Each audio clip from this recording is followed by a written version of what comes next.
નમસ્કાર, India news ગુજરાતમાં આપ સૌનું સ્વાગત છે અને હું છું આપણી સાથે કિશન તિવારી। સમાચારોની શરૂઆત કરીએ આપણે સૌથી પહેલા મહત્વના સમાચારથી। વાત કરીએ આપણે અમરેલીની, તો બગસરા તાલુકામાં સ્થાનિક સ્વરાજ્યની ચૂંટણીમાં આમ આદમી પાર્ટીને મોટી સફળતા મળી છે। તાલુકા પંચાયતમાં આ પાર્ટીના 10 ઉમેદવારો વિજેતા થતા બહુમતી હાંસલ થઈ છે। આ પરિણામ સાથે ભાજપ અને કોંગ્રેસને મોટો ઝટકો લાગ્યો છે। જો કે બગસરા નગરપાલિકામાં આ પાર્ટીનું ખાતું પણ ન ખુલતા વિપરીત સ્થિતિ પણ જોવા મળી છે।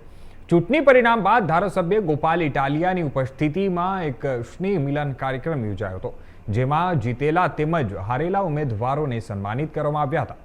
જણાવી દઈએ કે કાર્યકર્તાઓમાં જીતને લઈને ઉત્સાહ જોવા મળી રહ્યો છે અને આગામી દિવસોમાં પ્રમુખ અને ઉપપ્રમુખની પસંદગી પ્રક્રિયા હાથ ધરાશે। આજે ગોપાલભાઈ કાર્યકર્તાઓને મળવા, હારેલા અને જીતેલા ઉમેદવારોને ખૂબ ખૂબ અભિનંદન આપવા માટે આવ્યા હતા અને લોકોનો, જે બગસરા તાલુકાના મતદારોનો અને લોકોનો આભાર માનવા અને એને શુભેચ્છા આપવા માટે આવ્યા હતા કે બગસરા તાલુકાએ ખૂબ સરસ વિશ્વાસ મેળવ્યો છે। આમ આદમીની તાલુકા પંચાયત બનાવી છે અને અમારા વનરાજભાઈ જેવા જિલ્લા પંચાયતના ઉમેદવારને પણ ખૂબ જંગી લીડથી જીતાડ્યા છે। એ બદલ ગોપાલભાઈ તમામને અભિનંદન અને આભાર માનવા માટે આવ્યા હતા। ભાજપે લોકોના કામ નથી કર્યા, રોડ અને રસ્તા, શિક્ષણ જેવું કામ નથી કર્યું, એને માટે લોકોએ એને જાકારો આપ્યો છે અને આમ આદમીને સહકાર આપ્યો છે અને એની ઉપર વિશ્વાસ મેળવ્યો છે। અમને જે આશીર્વાદ આપ્યા છે એ જે અધૂરા કામ છે એને અમે પૂરા કરવા માટે તમામ રાત દિવસ જોયા વગર કામ કરશું અને લોકોનો અડધી રાતનો હોકારો બનવા માટેનો અમારો દરેક કાર્યકર્તા અને ઉમેદવાર તમામનો અમે મતદારનો હોકારો બનશું, એમની પણ અમે લોકોને ખાતરી આપીએ છીએ। શું કહેશો, આમાપુર જિલ્લા પંચાયતમાં બહુમતીથી ભાજપ સામે તમે અત્યારે વિજેતા બન્યા, શું કહેશો આગામી દિવસોમાં કેવા કામ કરશો અને સ્નેહ મિલન શું કહેશો? જય જવાન જય કિસાન। અમરેલી જિલ્લા સદસ્યવાળા વનરાજ, આમ આદમી પાર્ટી।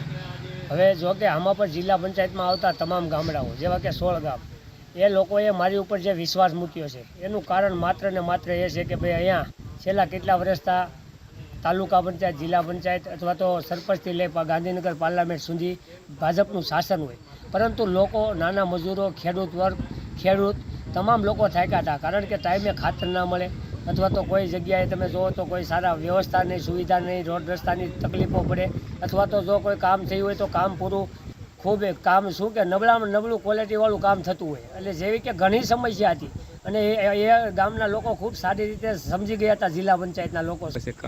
બસ હાલ કરીને જો કે સ્થાનિક સ્વરાજની જો કે સ્થાનિક સ્વરાજમાં કેવા કામ હોય છે કે સામાન્ય કોઈ તાલુકા પંચાયતના કામ હોય છે, જિલ્લા પંચાયતના કામ હોય છે, જેમાં મારી પાસે દરેક લોકોને, ખેડૂતોને આશા હોય છે કે જ્યાં પણ તકલીફ પડે ખેડૂતને અથવા તો નાનામાં નાના વર્ગને ત્યાં મારી હાજરી હોય અને ક્યાંય પણ સમસ્યા હોય તો એ સમસ્યાનો મારાથી ઉકેલ આવે, એવી ઘણી સમસ્યા હોય છે। રોડ રસ્તા જેવી કે સ્કૂલોની, પાણીની, એવી ઘણી સમસ્યા હોય છે।